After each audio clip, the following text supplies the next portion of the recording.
ಮಾಡ್ತಿದೆ ನೋಡಿ ಸರ್ಕಾರ ನೋಡಿ ಸುಮ್ಮನೆ ಹೇಳ್ತೀನಿ, ಸರ್ಕಾರ ಮಾಡಿದಂಥ ಹಳೇ ಕಾನೂನು ಏನಿದ್ದಾವೆ ಈಗಾಗಲೇ ಯಾವುದೇ ಕಾರ್ಯಕ್ರಮದಲ್ಲಿ ಅದು ಬಸವಣ್ಣವರ ಕಾರ್ಯಕ್ರಮ ಇರ್ಬೋದು, ಅಂಬೇಡ್ಕರ್ ಇರ್ಬೋದು, ಧಾರ್ಮಿಕ ಇರ್ಬೋದು, ಸ್ಪೋರ್ಟ್ಸ್ ಇರ್ಬೋದು, ಯಾವುದೇ ಕಾರ್ಯಕ್ರಮ ಇರ್ಬೋದು ಅದಕ್ಕೆ ಪರವಾನಗಿ ತೊಗೋಬೇಕು ಅನ್ನೋದು ಕಾನೂನು ಇದೆ.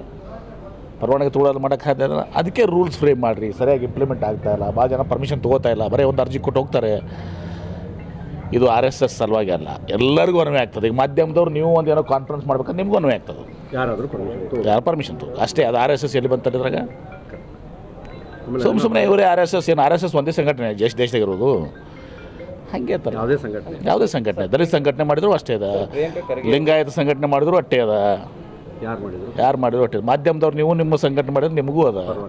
ಪ್ರಿಯಾಂಕಾ ಖರ್ಗೆ ಪ್ರಸ್ತಾವನೆ ಇಟ್ಟಿದ್ದೆ ಅದನ್ನು ಸರ್ CM ಹತ್ರ RSS ಬ್ಯಾನ್ ಮಾಡಬೇಕು ಅನ್ನೋದು ಪತ್ರ ಬರೆದಿರ್ಬೋದು ಕೆಲವೊಂದು ಕಾಲ. ಯಾಕಂದರೆ ಅದು ಏನಾಗಿದೆ RSS ಪ್ರಿಯಾಂಕಾ ಖರ್ಗೆ ಅವ್ರದ್ದು ಒಂದು ವಾದ ಇದೆ ಮತ್ತು ಸತ್ಯನೂ ಕೂಡ ಇದೆ. ರಿಜಿಸ್ಟರ್ಡ್ ಆಗಲಂಥ ಸಂಘ, ಅದು ರಿಜಿಸ್ಟ್ರೇಷನ್ನು ಕೂಡ ಮಾಡಿಲ್ಲ. ಮತ್ತು ಇವತ್ತು ದೊಡ್ಡ ದೊಡ್ಡ ಪ್ಯಾಲೇಸ್ ಕಟ್ಟಿದ್ದಾರೆ, ರಿಜಿಸ್ಟ್ರೇಷನ್ ಆಗಲಾದ ಸಂಘ. ಅದೇ ಕಾಂಗ್ರೆಸ್ನವ್ರು ಮಾಡಿದರೆ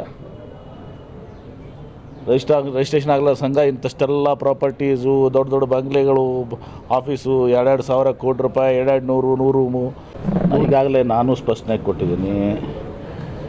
ಮುಖ್ಯವಾಗಿ ಮುಖ್ಯಮಂತ್ರಿಗಳೇ ಸ್ಪಷ್ಟನೆ ಕೊಟ್ಟಿದ್ದಾರೆ, ಯತೀಂದ್ರ ಅವರು ಸ್ಪಷ್ಟನೆ ಕೊಟ್ಟಿದ್ದಾರೆ.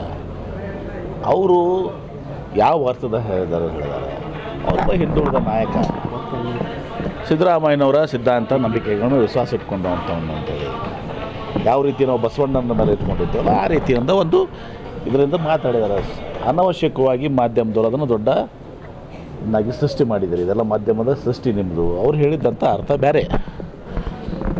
ಸರ್ ಈಗ ರಾಜಕಾರಣ ಮಾತಾಡಿದ್ದಾರೆ ಸರ್.